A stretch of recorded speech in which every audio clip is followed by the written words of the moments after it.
Olá, estamos aqui hoje para mais um episódio da série Longevidade do Change for Good Talks.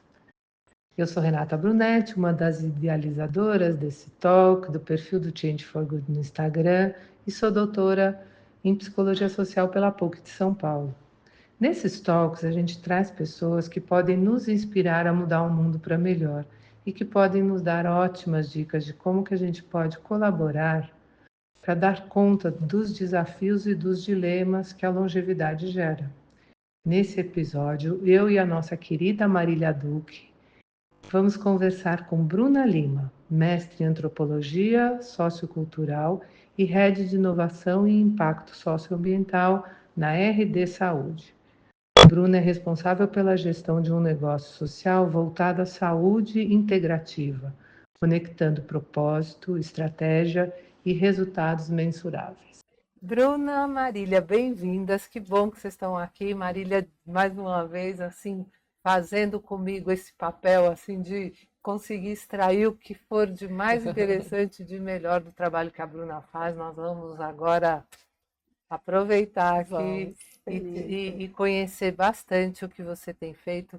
Queria muito desejar, assim, né, que vocês se sintam muito bem recebidas aqui. Fiquei muito à vontade para a gente conversar. E queria muito entender quem é essa Bruna e o caminho que você fez para chegar nesse trabalho que você faz junto à RD, né? Uhum. Bom, primeiro de tudo, obrigada. Muito honrada de estar aqui. Obrigada pelo convite.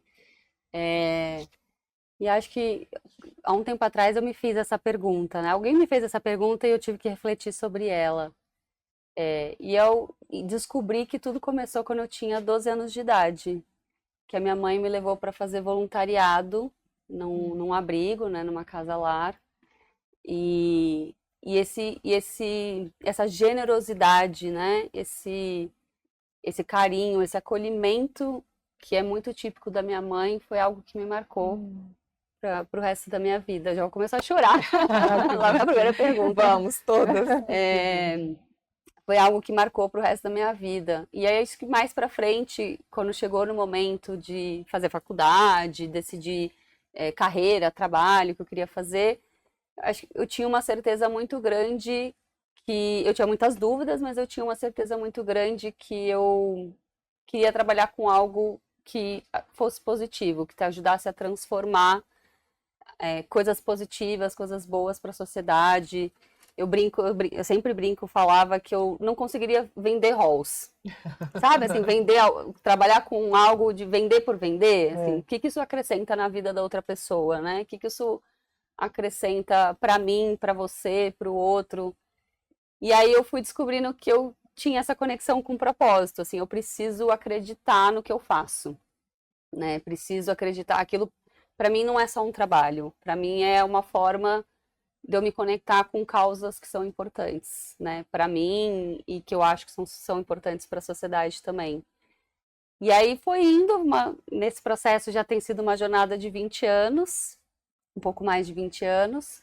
E aí sempre trabalhei nessa área social. No começo eu achei que eu ia trabalhar com ajuda humanitária, mas aí depois isso foi mudando, as oportunidades do caminho, né, foram surgindo. E trabalhei já com setor privado, com consultoria, com organismos internacionais, terceiro setor, e foi indo ao longo do ano até chegar na RD, até chegar onde eu estou hoje. Muito bem. Nossa, e é um grupo que faz um trabalho muito bonito, né? Assim, até eu acho que eu comentei com você rapidamente que eu acabo conhecendo, né, um pouco o trabalho que vocês fazem por conta do ICE, do Instituto de Cidadania Empresarial, que eu também sou associada lá e a turminha, né, do grupo tá lá também. Então, assim, a gente assiste até o Rodrigo mesmo, né? Já assisto o trabalho que ele fez, veio fazendo há tantos anos e que hoje é muito gostoso de ver a empresa toda muito comprometida, né? Com tudo aquilo que acredito que ele, né, deve ter colaborado muito para todo esse crescimento aí, esse envolvimento. Mas vou deixar você aos poucos ir contando aí todo o envolvimento de vocês com essas causas, né, com o próprio ICE e com o trabalho que vocês vêm fazendo aí em prol da saúde, né? Sim. Eu queria perguntar justamente disso, né? Você de certa forma está à frente, né, do portfólio social, dos investimentos socioambientais do Grupo RD. Qual que é o papel disso dentro dessa visão que o grupo tem de uma sociedade mais saudável, né? Assim, qual que é o papel desse social dentro dessa missão maior do grupo? Eu digo que ele é 100% conectado, né? E acho que até isso foi um dos motivos que me atraiu muito, né, para a RD lá atrás, quando eu recebi o convite. A RD ela passou por uma guinada, né, uma mudança, um reposicionamento estratégico alguns anos atrás, quando cunhou-se essa ambição de ir por uma sociedade mais saudável. Justamente isso, assim, pensando assim, olha, viemos até aqui, né, já temos mais de 100 anos, as duas bandeiras, né, a RAI e a Drogasil já tinham mais de 100 anos. O que a gente quer para os próximos 100 anos? Será que é só abrir farmácia? É só continuar fazendo o que a gente já está fazendo? O que não é pouco, mas, né, é só isso? E aí foi então que se entendeu esse posicionamento, esse entendimento de fato querer contribuir para uma agenda de saúde, né, de uma sociedade mais saudável.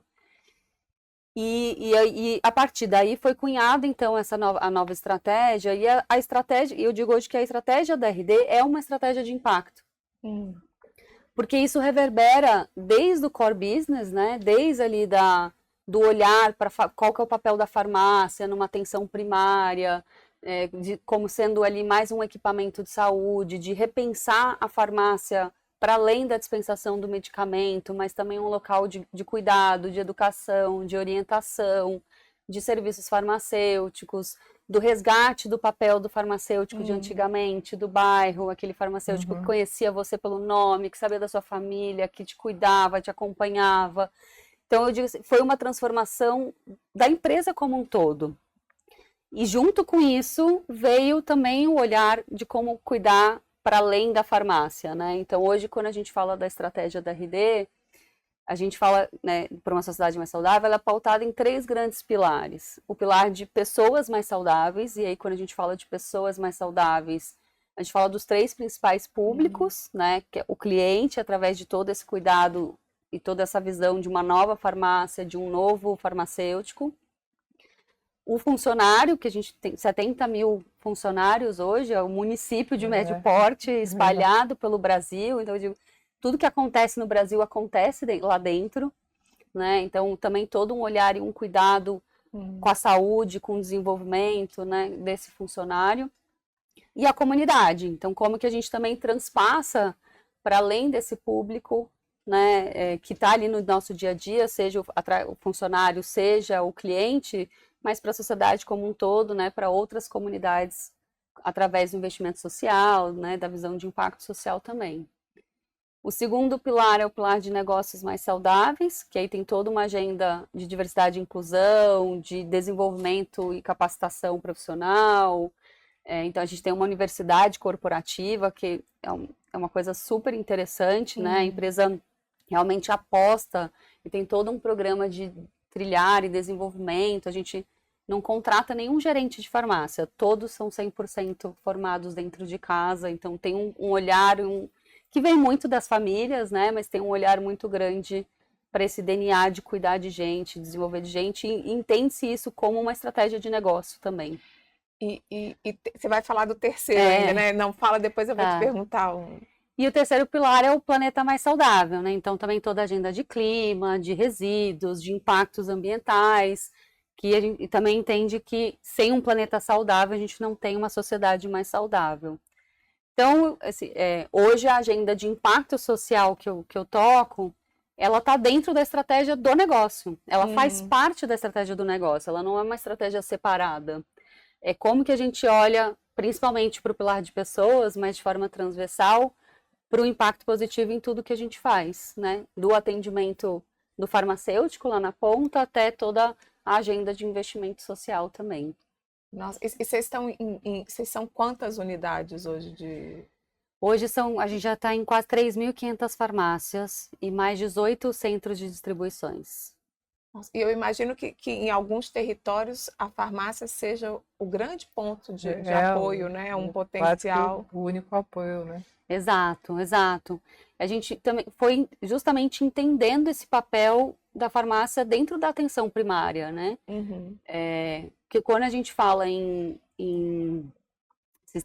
quando a gente fala em saúde, você tem ali os níveis, né? Atenção primária, secundária e terciária. E hoje a maior parte do contato das pessoas, você precisa de uma coisa simples, você precisa fazer uma aprovação, uma prevenção, uma medição, né? Fazer um exame simples, fazer uma orientação rápida. É muito mais prático você ir na farmácia. Tirar uma pressão, fazer um acompanhamento. Exatamente. Do que às vezes você ir parar no hospital, que nem é o lugar dele, né? Uma emergência, que nem é o local para você fazer isso. O sistema ele é complexo, né? Ele tem muitos intermeios de como você navega no sistema de saúde. E a farmácia tem muito esse papel de ser um primeiro contato, né? A gente tem histórias de muitos farmacêuticos, de muitos clientes que conseguiram ter ali, resolver a questão, ou até mesmo ter ali um indicador que ele precisava procurar algo mais especializado. Né? Inclusive tem uma farmacêutica que trabalha comigo no Farol, que ela conta que uma vez ela salvou a vida de um cliente, porque ele chegou relatando alguns sintomas, e ela falou, olha, eu acho que, né, isso me parece ser uma questão de coração, você precisa procurar seu médico, era bom, não tá normal. E ele foi no médico, depois ele voltou e falou, eu estava à beira de um ataque, do infarto. E se não fosse você me falando isso, eu teria tido um infarto. Olha só. E essa escuta, né? E uma coisa que eu queria que você falasse, eu tô doida para falar do Farol também, mas eu quero só fazer essa última pergunta antes. Você falou que vocês não contratam ninguém de fora, que vocês formam a pessoa. Mas o Grupo RD, ele tem um papel muito importante também no primeiro emprego, não tem? Exatamente. Fala um pouquinho disso e como é que vocês também aproveitam esse início de vida e de carreira para formar as pessoas mais saudáveis, né? Justo. E isso, inclusive, acho que também uma fonte importante de cultura dentro da empresa, né? Então é exatamente isso. A gente tem um programa que chama Trilhar, que a gente só contrata os primeiros empregos, né? Que são o atendente e o balconista. Então as pessoas começam conosco nas farmácias a partir dessa primeira porta de entrada. E aí, a partir do Trilhar, né, quando eles estão dentro, eles passam por esse programa de desenvolvimento. E aí tem um plano de carreira muito claro, né? E à medida que a pessoa vai se desenvolvendo e passando por aquele plano de carreira, tendo as experiências, ele vai crescendo até virar gerente regional, diretor de operações de farmácia. Então, ele é uma porta de primeiro emprego e é também um processo de desenvolvimento dessas pessoas. Por isso que eu digo que a gente não contrata nenhum gerente de fora, porque todos eles passaram pelo programa do Trilhar. E é muito comum a gente ter pessoas com 15, 20, 30 anos, 40 anos de empresa, porque tiveram toda essa jornada lá dentro, né? Então... Não, faz toda a diferença, né? Toda a diferença. E a gente estava um pouquinho antes conversando com uma outra convidada, a diferença que faz as empresas terem uma visão para a longevidade como projeto de vida, né? Assim, que dê conta das pessoas de envelhecerem contribuindo lá dentro, né? E como isso pode fazer a diferença. E aí eu não vou dar conta, quero introduzir aqui um assunto, porque fora, né, cuidar desse portfólio todo de investimento socioambiental, você também está à frente do projeto Casa Farol, certo? Que traz práticas integrativas para mulheres periféricas, né? Ou seja, vocês apostando tanto em negócios de impacto que vocês estão, inclusive, pilotando um negócio de vocês, né? Então, fala um pouquinho do Farol para a gente, e a gente está numa política aqui no podcast, que é sempre explicar termos que as pessoas podem não conhecer. Tá. Então, quando você for falar, se você puder, explica também o que são as práticas integrativas para as pessoas seguirem na conversa com a gente daqui para frente. Tá bom. E a resposta vai ser longa, vai ser? Bom. Acho que vale comentar só primeiro como e onde surgiu o Farol, né? Então, desse processo de reestruturação e visão estratégica para uma sociedade mais saudável, algumas provocações surgiram. E eu particularmente digo que junto com essas provocações também vieram uma intenção muito genuína e uma humildade também de entender o que a gente conhecia, o que a gente sabia e o que não. E eu acho que uma primeira provocação importante foi a provocação do que saúde, né? O que é saúde? Do que a gente está falando quando a gente está falando de saúde? Porque quando a gente pergunta para as pessoas, e a gente fez muitas entrevistas, entrevistou mais de 5.000 pessoas, tipo censo mesmo, o que mais vem é essa cultura da doença, né? Da ausência da doença ou do tratamento da doença. Saúde como ou ausência ou tratamento, né? E a gente foi entendendo se era isso que a gente queria reforçar, né? De fato, ou como trabalhar com isso. E a gente também fez uma pesquisa muito grande com o SUS, né? Com o próprio Sistema de Saúde Único de Saúde, em várias camadas, né? Desde o secretário de saúde até o agente comunitário, lá na ponta. E eles foram trazendo provocações para nós, do tipo, olha, que olhar para a doença era enxugar gelo. Então, quando a gente fala de longevidade, eu penso muito também nessa metáfora, né? Olhar para a doença ou pensar num tratamento, né? Um acesso a uma consulta, um tratamento, é algo pontual, vai resolver aquilo ali agora, mas não vai resolver a fotografia, mas não vai resolver o filme, né? Não vai ser um processo de cuidado. Então, a gente também foi entendendo como atuar com essa saúde que ia para além só de uma ausência de doença, mas olhava para uma visão de vitalidade, de qualidade de vida, de equilíbrio e de harmonia. E o que isso significava, né, do ponto de vista na prática de prevenção, promoção, cuidado, construção de vínculos e por aí vai. Um segundo questionamento foi o questionamento, saúde para quem? Né? Porque justamente a gente sabe hoje no Brasil que quem, com exceção, né, do próprio SUS, da parte de política pública, quem tem acesso, né, ou tem mais acesso a serviços e ofertas de saúde são populações que têm mais recursos financeiros, né, que a gente chama de classe A e classe B ali da sociedade, e um pouco da C. Então, quando a gente falou, bom, a gente já tem hoje na nossa gama de clientes, e a gente está falando de um portfólio de 50 milhões de clientes, a gente já tem o grosso desse pool de clientes da classe A e da classe B, e um pouco ali de classe C. Então, como que a gente poderia pensar, olhar uma iniciativa estratégica que pudesse chegar nas classes C, D e E, em quem não tem esse acesso facilitado? E aí, então, que a gente foi entendendo quem era esse público, e entendendo que a gente precisava olhar para as periferias, e aí dentro das periferias, principalmente para as mulheres, porque elas são as cuidadoras, né? Elas são o famoso cuidar de quem cuida. Elas são o principal alvo dos impactos da desigualdade, dos impactos das condições, né? Dos determinantes sociais da saúde, e são as que menos se cuidam. Cuidam de toda a família, cuidam da comunidade, cuidam, né, ali dos outros, mas não se cuidam. Ou não tem tantos espaços voltados para elas. E aí, então, a gente foi entendendo para quem era né, essa proposta de saúde que a gente queria desenhar.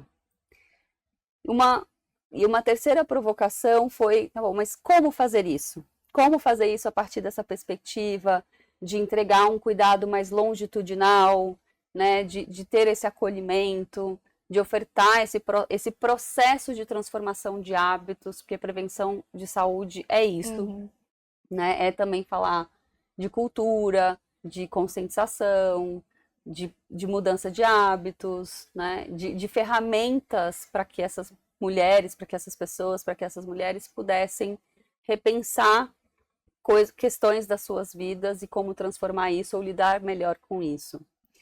E aí que a gente chegou nas práticas integrativas, né? A gente entendeu as práticas integrativas como uma forma de fazer isso, como ferramentas para gerar essa resiliência e esse conhecimento em cuidado e autocuidado, principalmente, né?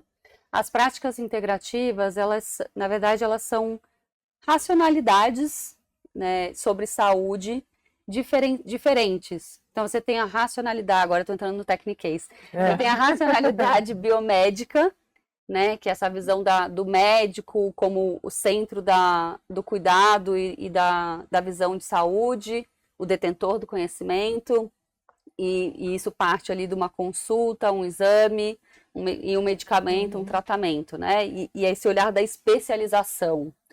Você vai muito profundo na especialização do olhar daquele ser, daquela situação. Então, estou com problema no ombro, vou no especialista de ombro, né? Tem outras racionalidades de saúde, a medicina tradicional chinesa, por exemplo, a medicina milenar indiana, as medicinas da floresta, dos povos indígenas. Então, você tem ali outras racionalidades que olham para o ser como um todo.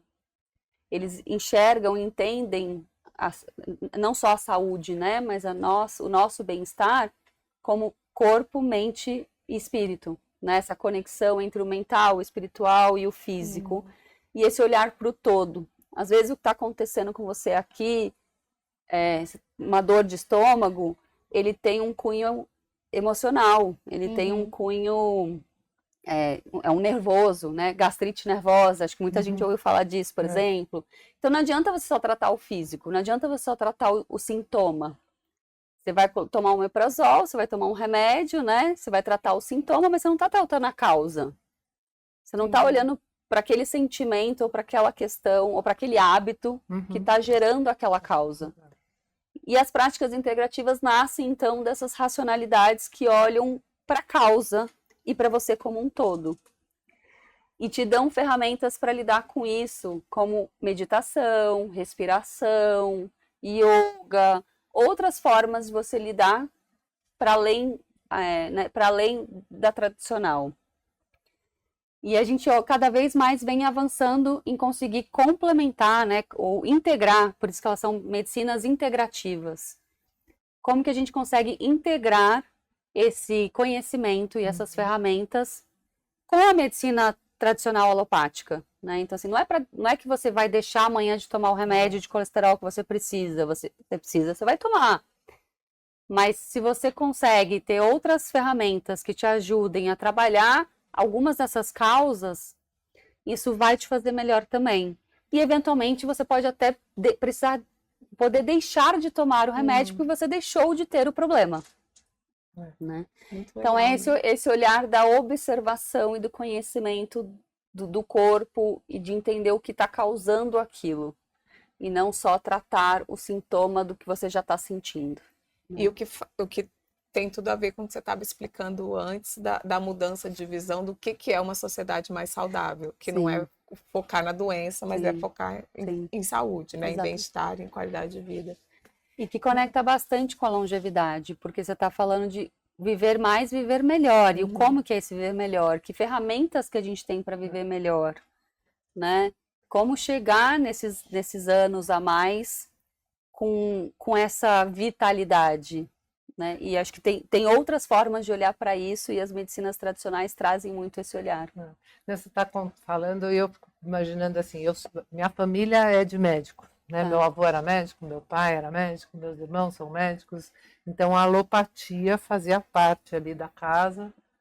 Então eu até brinco que eu sou bastante hipocondríaca, né? Sempre tem, porque era assim, o carinho, né, de pai, avô, enfim, o cuidado vinha sempre era no remedinho. Com remedinho, né? Então assim, a farmacinha em casa, cresci com isso. Justo. E pratico isso até hoje, mas também hoje frequento a medicina integrativa também e adoro, porque eu acho que é isso, né? Vamos dizer, tanto que penso exatamente como você falou, no sentido que não é porque você está olhando para o integrativo, ou vamos chamar um pouquinho mais de outras medidas mais alternativas, não significa que você vai deixar de usar o alopático na hora que ele precisa mesmo, tem que aparecer. Mas eu acho que conversar com com esses outros olhares, empodera a gente também, né? Porque a gente se sente um pouco parte do nosso próprio processo de cura. Exato. Né? Senão é que você entrega para o remédio e para o médico, né? Ele que se joga aqui dentro o que ele acha que precisa e pronto, e vou ficar bem o tanto que der, né? Mas a gente não tem uma participação ativa naquilo. Sim. Então, assim, até no indivíduo eu, assim, talvez porque eu faço dessa forma, eu entendi. Fiquei muito curiosa para saber como que é isso dentro da RD, né? Como é que é isso lá dentro? O que significa? Que mudanças são essas? Que essa estrutura que vem, vamos dizer, inicialmente vendia alopático, né? Ainda vem. Ou melhor, só alopáticos, né? Digamos, como é que ela hoje, ela acomoda tudo isso? É uma boa pergunta.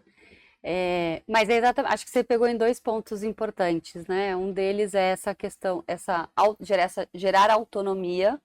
Acho que é um ponto muito importante. E aí, quando a gente fala da nossa saúde, a gente está falando da nossa saúde, né? Então, a importância da agência, né?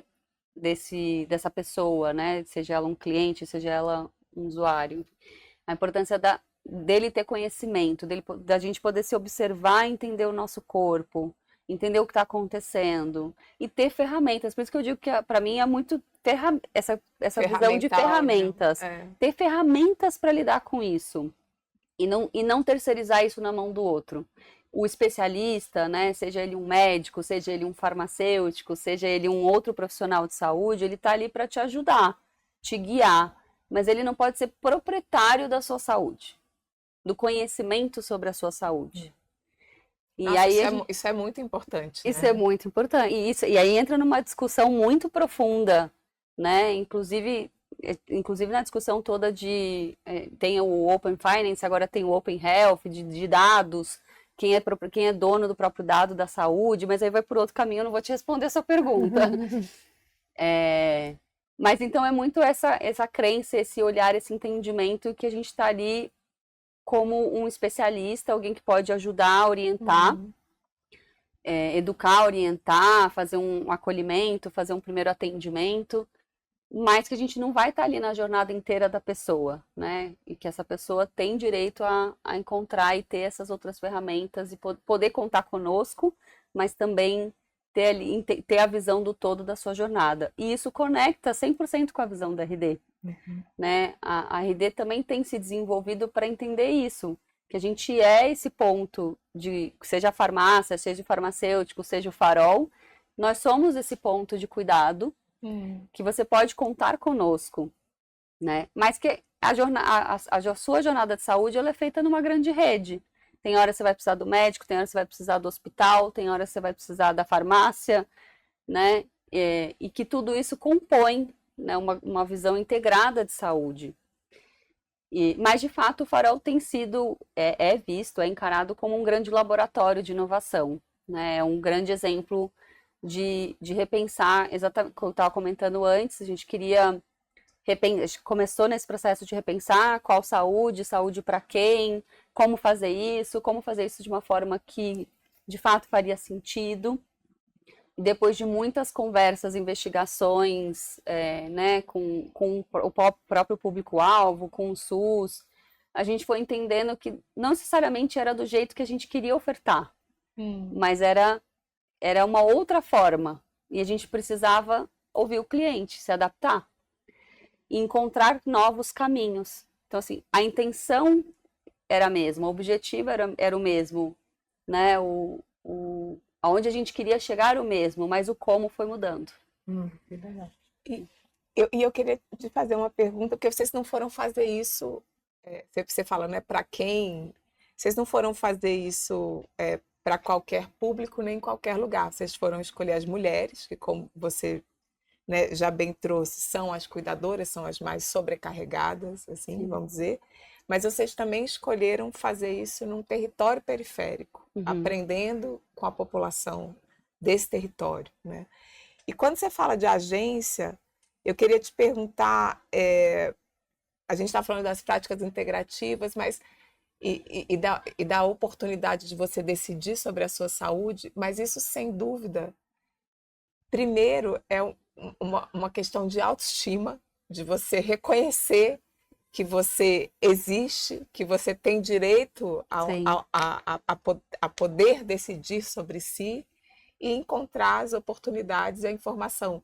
Então, você contando, fica difícil de desassociar as práticas integrativas de toda uma experiência educativa e emancipadora, né?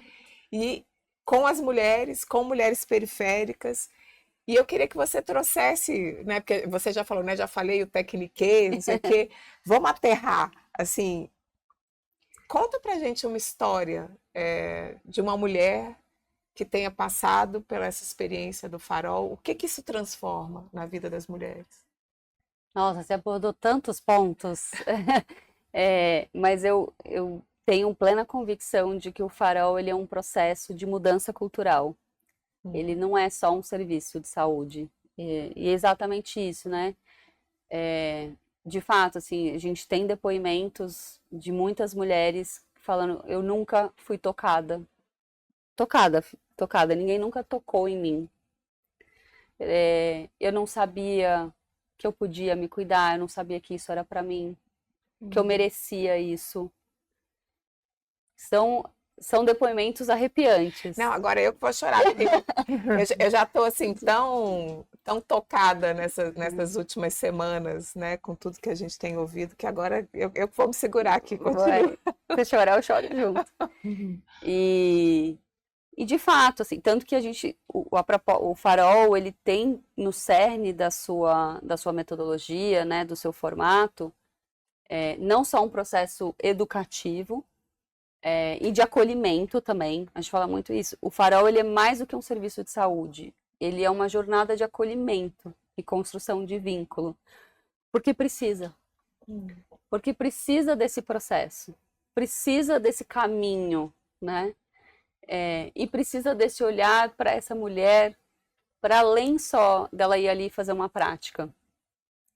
Então, uma das coisas que a gente lutou muito, fez muita questão de manter, né, no processo do farol, foi essa construção de vínculo, esse cuidado que gera mais tempo, demora mais tempo, dá mais trabalho, mas que no final gera uma transformação muito mais significativa, né?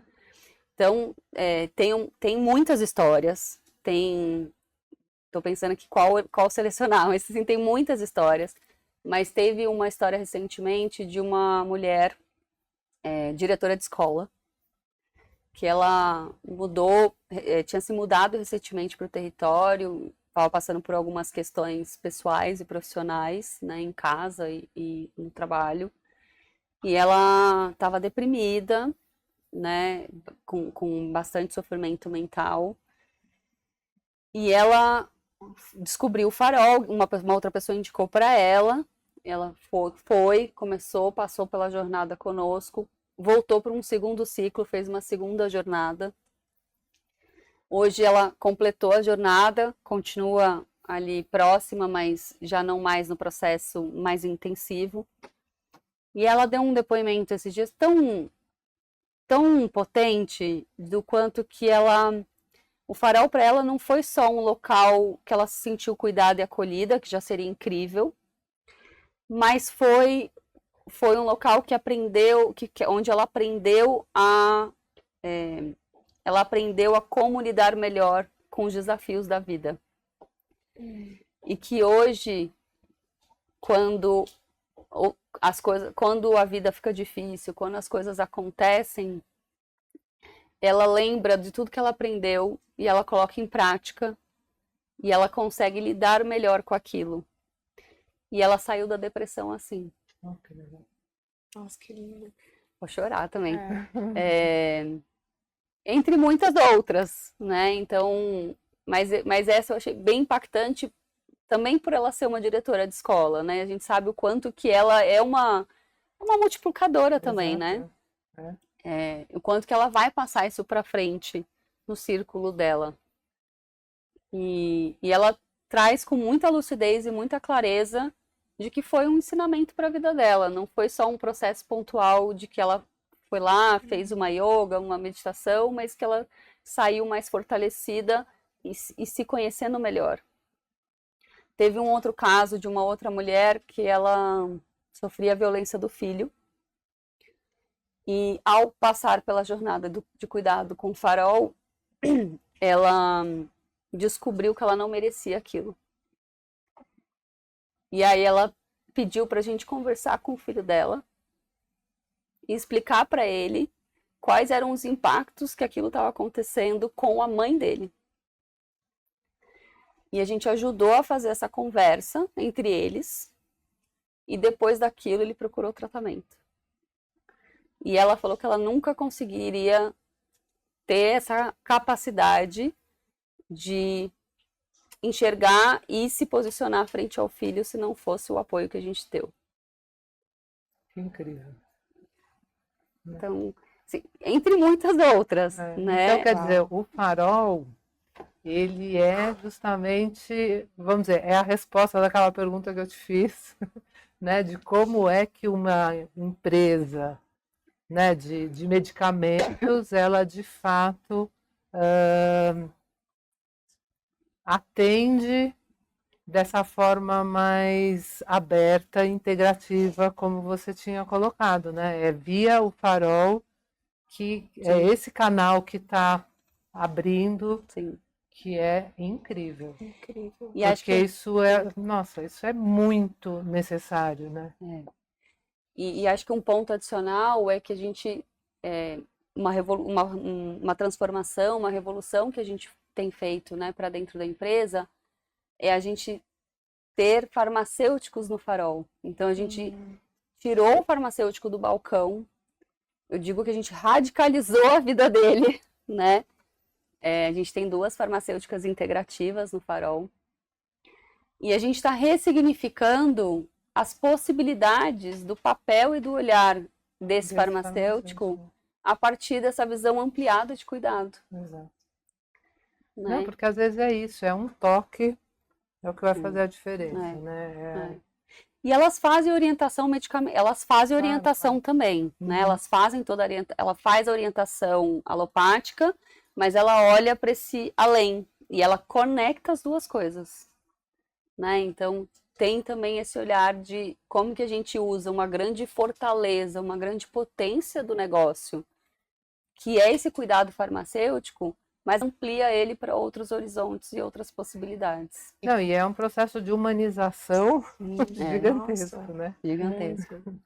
E de rede de apoio, né? Assim, como é que transforma uma rede de farmácias numa rede de apoio, né? Assim, É verdade. E eu sei que vocês foram premiadas, né, com o Projeto Farol